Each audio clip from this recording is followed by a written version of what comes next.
जय मसीह की मेरे प्यारे दोस्तों, आज हम नीति वचन अध्याय 3 को पढ़ेंगे।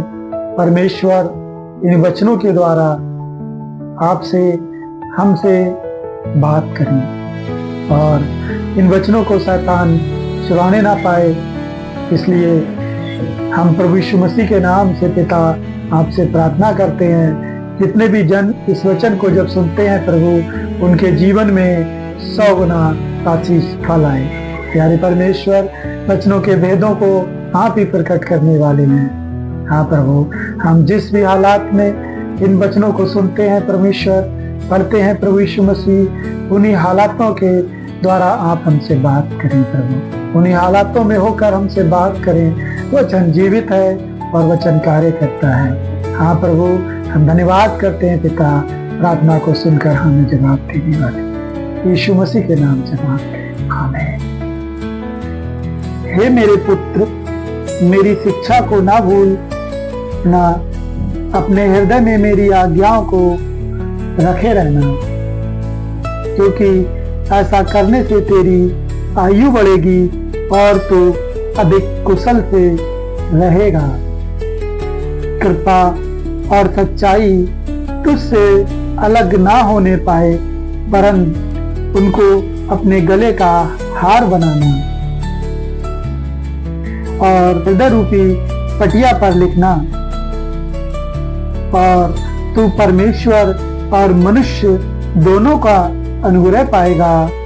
तू अति बुद्धिमान होगा, आमीन।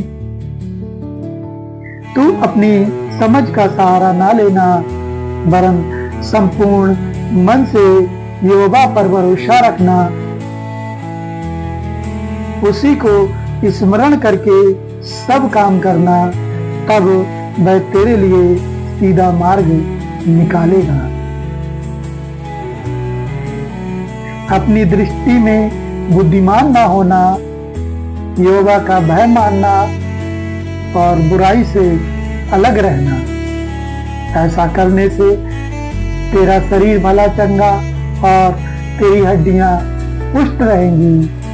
अपनी संपत्ति के द्वारा और अपनी भूमि की सारी पहली उपज देकर यहोवा की प्रतिष्ठा करना।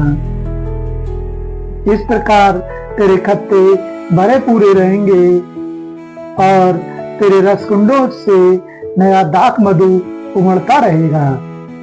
हे मेरे पुत्र, यहोवा की शिक्षा से मुंह ना मोड़ना, और जब वह तुझे डांटे तब तू बुरा ना मानना, क्योंकि यहोवा जिससे प्रेम रखता है उसको डांटता है, जैसे कि बाप उस बेटे को जिसे वह अधिक चाहता है।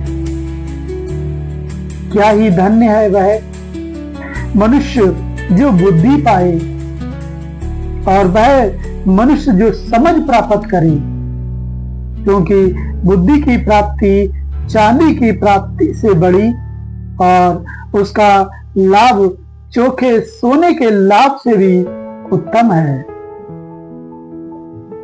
वह मूंगे से अधिक अनमोल है, और जितनी वस्तुओं की तू लालसा करता है, उनमें से कोई भी उसके तुल्य। उसके दाहिने हाथ में दीर्घायु और उसके बाएं हाथ में धन और महिमा है। उसके मार्ग आनंददायक हैं और उसके सब मार्ग कुशल के हैं। जो बुद्धि को ग्रहण कर लेते हैं, उनके लिए वह जीवन का वृक्ष बनती है, और जो उसको पकड़े रहते हैं वे धन्य हैं। यहोवा ने पृथ्वी की नींव बुद्धि ही से डाली और स्वर्ग को समझ ही के द्वारा स्थिर किया। उसी के ज्ञान के द्वारा गहरे सागर फूट निकले और आकाश मंडल से ओस टपकती है। हे मेरे पुत्र, ये बातें तेरी दृष्टि की ओट में ना होने पाए, खरी बुद्धि और विवेक की रक्षा कर। तब इनसे तुझे जीवन मिलेगा और ये तेरे गले का हार बनेंगे। तब तू अपने मार्ग पर निडल चलेगा और तेरे पांव में ठेस न लगेगी। जब तू लेटेगा तब भय न खाएगा, जब तू लेटेगा तब सुख की नींद आएगी।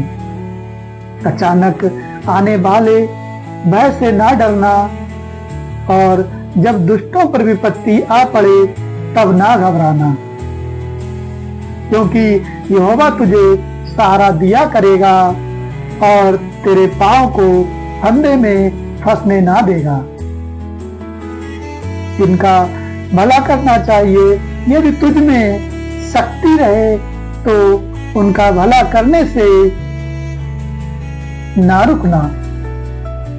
यदि तेरे पास देने को कुछ हो तो अपने पड़ोसी से ना कहना कि जा कल फिर आना, कल मैं तुझे दूंगा।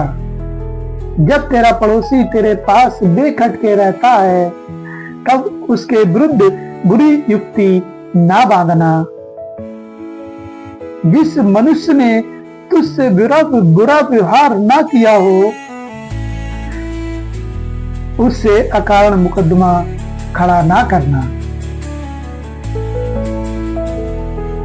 उपद्रवी पुरुष के विषय में ढा ना करना, ना उसकी सी चाल चलना। उपद्रवी पुरुष के विषय में ढा ना करना, ना उसकी सी चाल चलना, क्योंकि यहोवा कुटिल से घृणा करता है, परंतु वह अपना भेद सीधे लोगों पर खोलता है। दुष्ट के घर पर यहोवा का शाप और धर्मियों के वास स्थान पर उसकी आशीष होती है।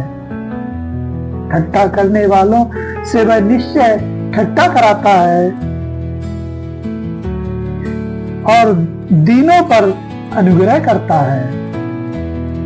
बुद्धिमान महिमा को पाएंगे और मूर्खों की बढ़ती अपमान ही की होगी। आमीन।